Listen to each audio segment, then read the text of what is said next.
Gata, bă, am început. Spune și voi ceva așa frumos. Uite-te, bă, la mine. Fratele Costel, abonați-vă! La ce canal, mă? La amândouă, bă! Păi cum se numesc, bă, canalele? Esperando azi de sus și Constantin Țigănuș. Ai, ai, ai. Tu vrei și tu, băi, David? David, Am adus!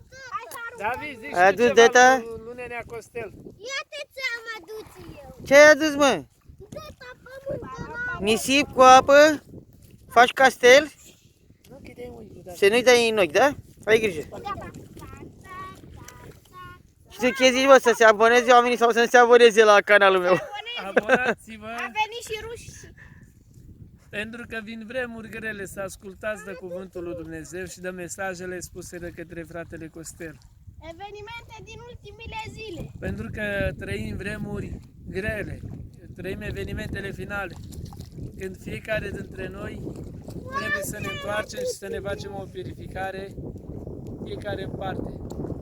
Să vedem unde am greșit și să căutăm să ne recunoaștem greșeala și să ne împăcăm cu Dumnezeu, ca la vremea hotărâtă, potrivită, când va trimite îngerii din ceruri să vină să ne ia, să poată să spună: vino, binecuvântatul Tatălui meu, să împărățește împărăția lui Dumnezeu.